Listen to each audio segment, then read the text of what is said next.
দায়িত্ব সাবাস। ছেলের ভাগ কত? দায়িত্ব কয়টা? মেয়ের ভাগ কত? দায়িত্ব। ছেলের ভাগ 2, দায়িত্ব 4। কেমনে? আল্লাহ বলতেছেন, ও ছেলে, তুমি যদি স্বামী হও, স্ত্রীর ভরণ পোষণের দায়িত্ব তুমি স্বামীর 1 নাম্বার। 2 নাম্বার, ও ছেলে, তুমি যদি বাবা হও তো কন্যার ভরণ পোষণের দায়িত্ব তুমি বাবার। 3 নাম্বার, ও ছেলে, তুমি যদি সন্তান হও তো মায়ের ভরণ পোষণের দায়িত্ব তুমি সন্তানের। 4 নাম্বার, ও ছেলে, তুমি যদি ভাই হও তো বোনের ভরণ পোষণের দায়িত্ব তুমি ভাইয়ের। বলেন তো ভাগ কয়টা? ভাগ কয়টা? দায়িত্ব কয়টা?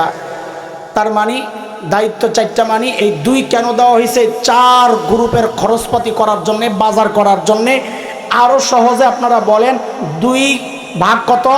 2 কেন বাজার করতে? বলেন 2 কেন? সবাই বলেন তাড়াতাড়ি, 2 কেন? আল্লাহ মেয়েরে ভাগ দিয়েছেন কয়টা? দায়িত্ব 0। কেমনে? 1 নাম্বার, ও মেয়ে, তুমি যদি স্ত্রী হও তোমার সব ভরণ পোষণের দায়িত্ব তোমার স্বামীর।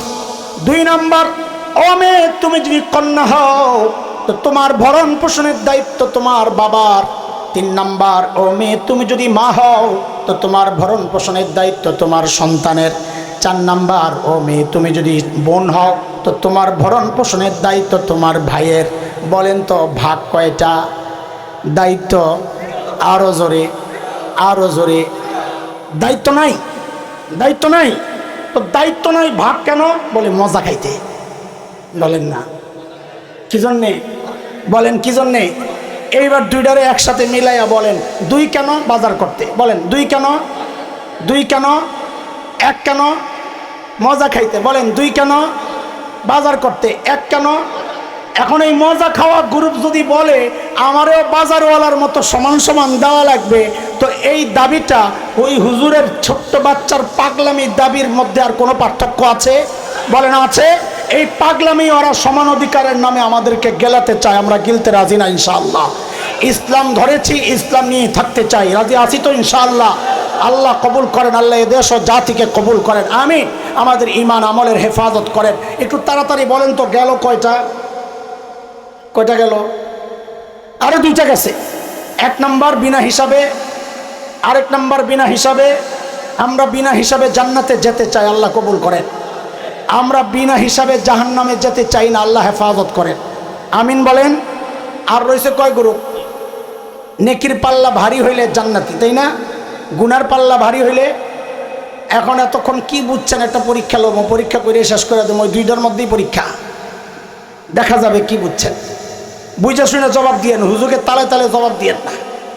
আচ্ছা বলেন তো, একজনের নেকির পাল্লায় গোটা বাংলাদেশটার যত ওজন, কত ওজন হবে আল্লাহ ছাড়া কেউ জানে না।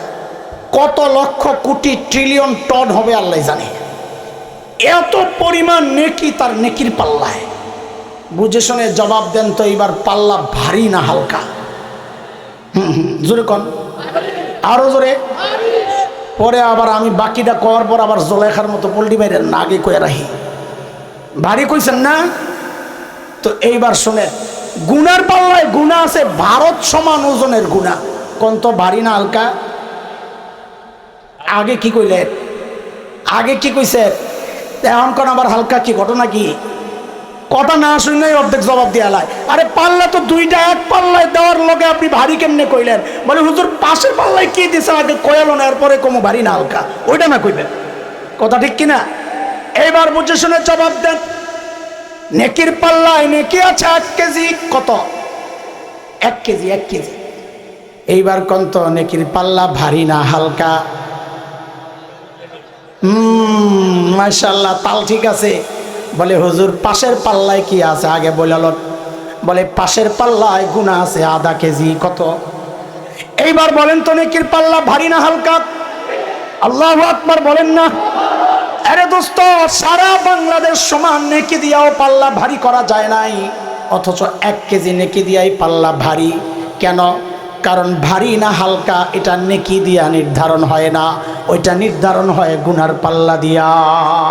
কি দিয়া? কি দিয়া? ওই জন্যই আমাদের বড়রা বলে, আরে নেকি কি করছো না করছো ভালো, যা করছো তাই ভালো, কিন্তু গুনাহ কইরো না। কেন? গুনাহ যদি করো তো নেকির পাল্লায় নেকি যাই রাখো, গুনার পাল্লায় একটা গুনাহ বেশি পড়লেও তো ভারী হয়ে যাবে। আর যদি গুনার পাল্লায় গুনাহ না থাকে, এক সুবহানাল্লাহ দিয়েই তো নেকির পাল্লা ভারী হয়ে যাবে। কথা ঠিক কিনা? আমাদের বদ স্বভাব কি জানেন? বাংলাদেশের স্বভাব হইলো আমরা নেকিও করি গুনাহও করি, নেকি যেমন গুনাহ তেমন, সমান তালে চলি। আমি একটা উদাহরণ দিয়ে শেষ করব। ঢাকার তেজগাঁও ভূমি অফিস আছে, রেজিস্ট্রেশন হয়। তো আমার একটা ফ্ল্যাটের একটা কাগজে একটু ঝামেলা হয়েছে। ঝামেলা মানে বানান টানান ভুল হয়েছে, সংখ্যায় ভুল হয়েছে। তো ভুলটা আমার না, ওদের। পরে গেছি ঠিক করার জন্যে। এক ছেলেরে বললাম, ভাই আমার এই ভুল, কই যাব? ও আমারে চিনে। তো বললে, হুজুর ওই রুমের মধ্যে যে স্যার আছে ওই স্যারের কাছে যান। তো গেছি স্যারের কাছে। স্যারের কাছে যাওয়ার পর স্যার এখন আমারে খালি হাইকোর্ট দেখায় বুঝেন। হুজুর এটা তো আমার একার কাজ না, ওই বিল্ডিংয়ের 3 তলায় যাওয়া লাগবো, ওখানের এক রুম আছে, ওখান থেকে এক স্যারের সুপারিশ লাগবো, ওইটা লইয়া আবার নিচতলায় আনা লাগবো, ওখান থেকে আবার 6 তলায় যাওয়ানো লাগবো, এরপরে 1 সপ্তাহ পরে আয়া এটারে আবার 3 তলায় বাড়ানো লাগবো। মানে হাইকোর্ট যা দেখানের দেখাইতেছে, অথচ সব কাম তার কাছে। মানে বুঝাইতে চাইতেছে টাকা আমি খামো না, আমি কেমনে খাই? আপনি হুজুর মানুষ, টাকা খাইব অন্যরা, আমিও না আসর বান্দা, টাকা দেবো না। ভুল করছিস তোরা বেড়া, আমি রিক্সা ভাড়া দিয়ে আইছি, আমার ভাড়াটা দিবি, টাকা দেবো না কয়ে বয়ে দিছি। সময় লম্বা গেছে, এর মধ্যে জোহরের আজান দিয়ে দিস। আজানের পর ভদ্রলোক আমারে বলে কি জানেন, হুজুর যা দেওয়ার দিয়ালেন, আমি নামাজে যাবো। কই যাইব? এই হয়েছে আমাদের বাংলাদেশের অবস্থা। নামাজেও যায়, ঘুষও খায়, কামইব কথা কন, কামইব। এই জন্য আমাদের বড়রা বলেন, নেকি বেশি কইরা কেউ আল্লাহওয়ালা হয় না। আল্লাহওয়ালা হইতে চাইলে গুনার পাল্লা খালি করো। কারণ গুনার পাল্লা পরিষ্কার থাকলে অল্প আমল দিয়েই তো নেকির পাল্লা ভারী হয়ে যাবে। এই জন্য আমাদের মূল দৃষ্টি দেওয়া দরকার কোন জায়গায়? গুনার পাল্লায়। তো বলেন, একটা প্রতিজ্ঞা করেন, অতীতের গুনাহ রাখবো না, বলেন ইনশাআল্লাহ। বলেন ইনশাআল্লাহ, ভবিষ্যতে গুনাহ করবো না ইনশাআল্লাহ। ঠিক আছে ইনশাআল্লাহ? হ্যাঁ, এর জন্যে নেকির পাল্লা ভারী করা, গুনার পাল্লা খালি করা, এর জন্যে আমাদের এক বুজুর্গ আছেন ঢাকার, মূলত ফরিদপুরে ঢাকা থাকেন, ঢালকানগর মাদ্রাসার শেখুল হাদিস আল্লামা আব্দুল গফফার হাফিজাহুল্লাহ। হযরতের ছোট্ট একটা বাণী আছে, ছোট্ট কিন্তু অনেক ওজনওয়ালা কথা, কোরআনের অনেক আয়াতের সাথে মিলে যায়। আমি দেখছি, আমার সাথে সাথে হযরতের এই কথাটা বলেন, এটার উপর চলতে পারলে আপনার জীবন পার ইনশাআল্লাহ। নেকির পাল্লা ভারী হয়ে যাবে, গুনার পাল্লা খালি হয়ে যাবে। বলেন, নেকি যতই ছোট হোক ছাড়বো না, গুনাহ যতই ছোট হোক করব না। বলেন, নেকি যতই ছোট হোক ছাড়বো না, গুনাহ যতই ছোট হোক। বলেন ঠিক আছে ইনশাআল্লাহ? ইনশাআল্লাহ। আল্লাহ কবুল করেন। হাসরের মাঠে আল্লাহর আদালতে যখন দাঁড়াবো, যেন গুনার পাল্লা ভারী অথবা নেকির পাল্লা খালি, এমন ভয়াবহ পরিস্থিতির মুখোমুখি আমাকে যেন না হতে হয়, আমাদেরকে যেন না হতে হয়। আল্লাহর কাছে আমরা দোয়া করি, আল্লাহ আমাদের সবাইকে হেফাজত করেন। এই যে চমৎকার আয়োজনের পেছনে যাদের সহযোগিতা ছিল, এই প্রতিষ্ঠান গড়ার পেছনে যাদের সহযোগিতা ছিল, সবার জন্য আমরা দোয়া করি, আল্লাহ সবাইকে এর উত্তম জাযা আল্লাহ তাআলা দান করেন।